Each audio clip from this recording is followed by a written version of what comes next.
Gold, trusted gold buyers. మీరు తాకట్టు పెట్టిన బంగారాన్ని విడిపించి ఈ రోజు ఉన్న మార్కెట్ ధరకు కొనబడను.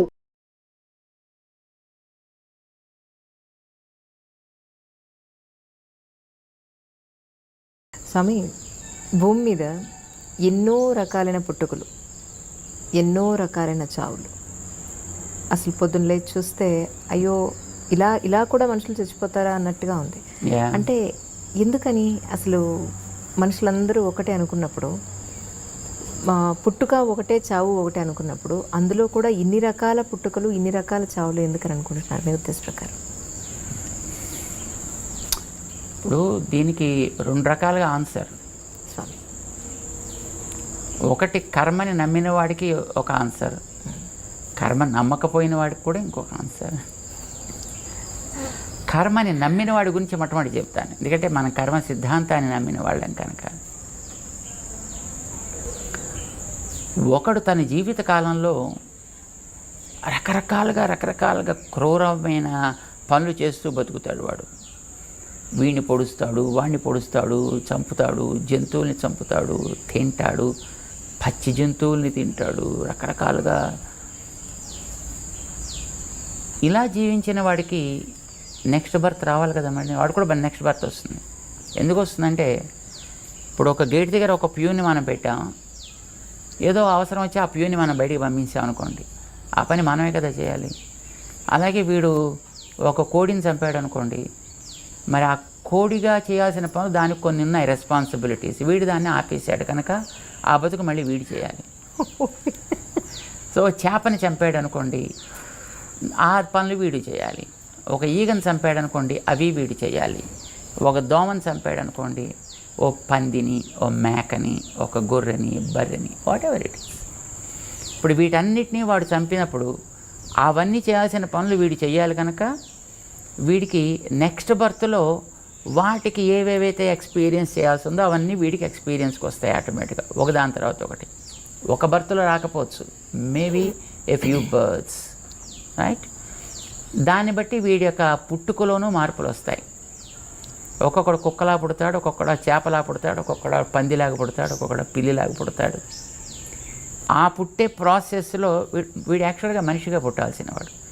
మనిషిగా పుట్టాల్సిన కుక్కలా పుట్టాడు అనుకోండి, మరి దానిలో తేడా ఉంటుంది కదా. Different types of births.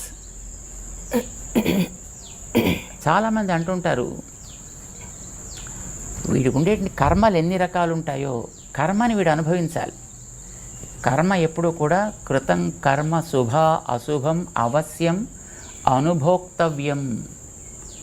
ఏది మనం ఒకసారి చేశామో దాన్ని ఎప్పుడో అప్పుడు తప్పకుండా అనుభవించి తీరవలే, ఎవడైనా కానివ్వండి.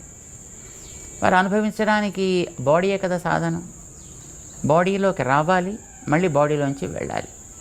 కనుక ఈ మధ్యలోనే వాడికి అనుభవించాల్సిన వాటన్నిటిని కూడా అనుభవింప చేయాలి కదా. కర్మల యొక్క తారతమ్యాన్ని బట్టి వీడి యొక్క పుట్టుకల్లో తారతమ్యాలు ఏర్పడతాయి, వీడి యొక్క పోకడలో తారతమ్యాలు ఏర్పడతాయి, వీడు సాగించే జీవితంలో కూడా తారతమ్యాలు ఏర్పడతాయి. ఇది కర్మని నమ్మిన వాడి సంగతి. కర్మని నమ్మలేదనుకోండి, అలాంటప్పుడు ఇందాక మేము చెప్పాను చూసారా, లాజిక్. ఒకడినెవడో వీడు ఏదో చేశాడు, హింసించాడు, మరి హింసించిన దాని యొక్క ఫలితం వీడు పొందాలి కదా. అంచేత వీడికి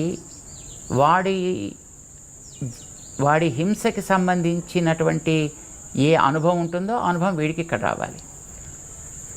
కొంతమంది చెప్తుంటారు, అబ్బా నేను నిజంగా పుట్టినప్పటి నుంచి ఇప్పటిదాకా ఏం తప్పు చేయలేదండి, కానీ ఎందుకు వచ్చిందండి ఇలాంటిది.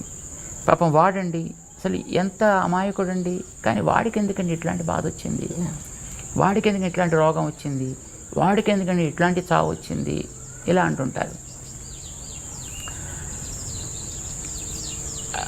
లాజిక్ మనం బట్టి మనం చూసినట్లయితే వీడు ఇంతకుముందు ఏం చేశాడని పాపం వాడికి తెలియదు.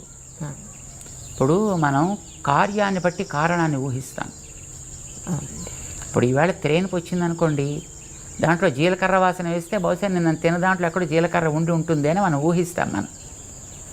అలాగే ఇప్పుడు మనం అనుభవించేటటువంటి దాన్ని బట్టి బహుశా వీడు ప్రీవియస్ బర్త్లో వీడు ఏదో చేసి ఉంటాడు అని మనం తప్పకుండా వీ ఇన్ఫర్ దట్. అది మనం ఊహిస్తాం దాన్ని. బికాస్ ఇది మనకి ఫస్ట్ బర్త్ కాదు, ఎవరికీ కాదు. ఎన్నో బర్త్స్ మనం సాగుతున్నాయి. దీన్ని మనం అంగీకరించాలి. లాజికల్గా చెప్తున్నాను. ఎందుకు లాజికల్గా అంగీకరించాలి? ఒకే తల్లికి పుట్టినటువంటి ఇద్దరు సంతానం ఒకే రకంగా ఉండట్లా, ఆలోచనల్లో కానీ ఆచరించే యాక్టివిటీస్లో కానీ. ఎందుకు వచ్చింది difference? There must be some guiding factor behind. అది మనం పూర్వజన్మలోంచి వచ్చింది ఏదో అని క్యారీడ్ ఫార్వర్డ్ తీసుకుంటాం మనం. పశువుల్ని మనం చూస్తున్నాం. సే ఒక దూడ పుట్టింది, పుట్టిన 1.5-2 మినిట్స్లో అది మెల్లిగా లేచే ప్రయత్నం చేస్తుంది.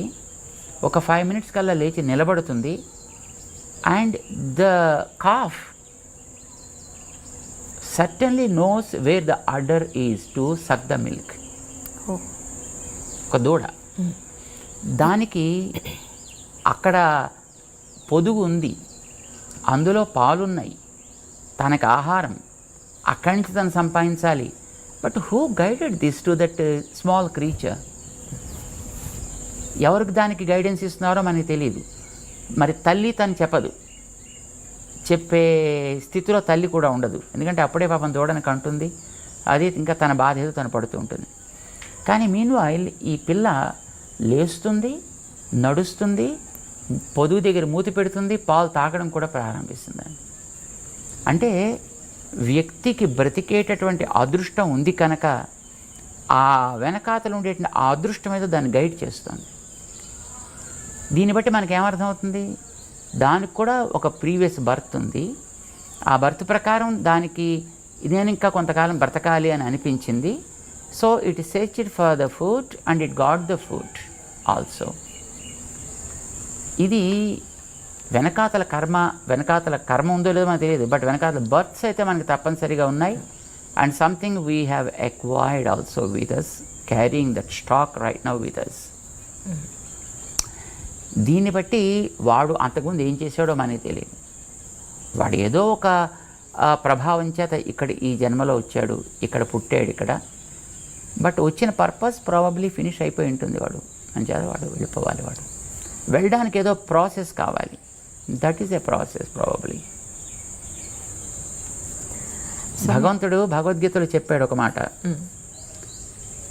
ఇప్పుడు ప్రతివాడు ఒక పర్పస్ కోసం వస్తాడు. పర్పస్ అయిపోయిన తర్వాత no matter what age that he is in and what place he is in also the matters. మేము ఎప్పుడు జస్ట్ ఉదాహరణ చెప్తుంటాము. ఇప్పుడు మనం కూల్ డ్రింక్ తాగడానికి షాప్కి వెడితే అందులో వాడు ఒక స్ట్రా పెట్టి ఇస్తాడు. ఆ స్ట్రాకి బహుశా ₹1 ఎంతో ఖరీదు ఉంటుంది. మనం ఆ డ్రింక్ తాగేసిన తర్వాత స్ట్రా ఇంకా బాగానే ఉంటుంది. దాన్ని చక్కగా నీళ్ళలో కడిగేసి జేబులో పెట్టుకుని మనం వెళ్ళిపోవచ్చును. షాప్ వాడు కూడా ఏమండు. కానీ ఎవడు అలా చేయడు, దాన్ని అక్కడే పారేస్తాడు. Reason being purpose of that straw is only single use. So after that throw it out. ఇప్పుడు మన హాస్పిటల్లో చూస్తున్నాం రీసెంట్ ఇయర్స్. ఇదివరకు ఇంకో రకంగా ఉండేది. ఇంజెక్షన్ ఇచ్చిన తర్వాత దాన్ని స్టెరిలైజ్ చేసి మళ్ళీ వాడుతుండేవారు. ఇప్పుడు now the sterilization process is gone almost. Open the pack, bring out the syringe and give the injection and throw it out. Needle బాగానే ఉంటుంది, ఆ ఇంజెక్షన్ బాగానే ఉంటుంది, కానీ మనం మళ్ళీ వాడలేదు కదా మళ్ళీని. Because the purpose is single use. So also మనకి ఈ బాడీస్ ఇవ్వడం కూడా probably it is the nature that's giving the bodies. Let us not talk about the karma or karmic siddhantas, right? Nature gave the body to us. Let us believe in that, because whether if we believe it or not, but that's the truth. Nature is the one giving the bodies and it gives with a purpose. And when the purpose is up, then you should take it out. ఎట్లా తీసుకెళ్ళాలి? ఏదో ఒక purpose, ఏదో ఒక రకమైన process. ఒక్కొక్కడు టక్కుమని heart attack వచ్చి పోవచ్చును, లేదు ఒక్కొక్కడు ఏదో యాక్సిడెంట్ లాగా జరిగిపోవచ్చును, ఒకడు మరో కారణం చేత పోవచ్చును, సమ్ అదర్ రీజన్. లేదు పాపం ఒకడు ఫ్లైట్లో పెడుతున్నాడు, టక్కుమని ఆ ఫ్లైట్ ఎక్కడో బ్లాస్ట్ అయిపోయింది అండ్ దెన్ ఇట్స్ గాన్. దానికి age is not the factor at all. The purpose is 5 years after 5 years he should quit. There is a way. వాలిని రాముడు చంపాడు రామాయణంలో. అవునండి.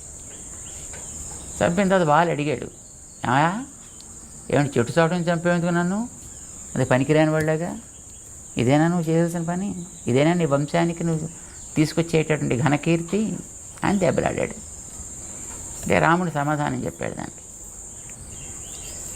నువ్వు జంతువు కదా, మీవాడు జంతువు కదా, నేను పరిపాలకుడిని కదా, నేను వేటగాడిని. వేటగాడి జంతువుని ఎరపెట్టి చంపుతాడు కదా, వాడిని ఎరగా పెట్టా, నిన్ను నేను కొట్టా. కొట్టేవాడు కూడా మాటు వేసి కదా కొడతాడు, అలాగే కొట్టాను నేను. తప్ప మరి నేనేం తప్పు చేయకుండా ఎందుకు కొట్టావా అని అడిగాడు.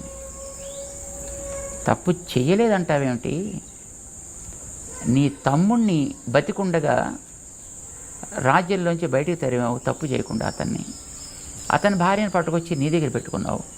This is according to our law is a sentenceable offence. నువ్వు ఆ తప్పు పని చేసావు, అందుకోసం నిన్ను దండించాలి. నేను దండించేవాడిని, నువ్వు దండన పొందేవాడివి. దండించేవాడు ఎప్పుడూ కూడా వాడికి ఇష్టానికి తగినట్టుగా దండన విధిస్తాడే తప్ప, ఏమండి దొంగగారు మీకేం దండన విధించమంటారండి, ఎలా దండన విధించమంటారని అడిగే చేస్తారు. చాయిస్ వాడిదా వీడిదా?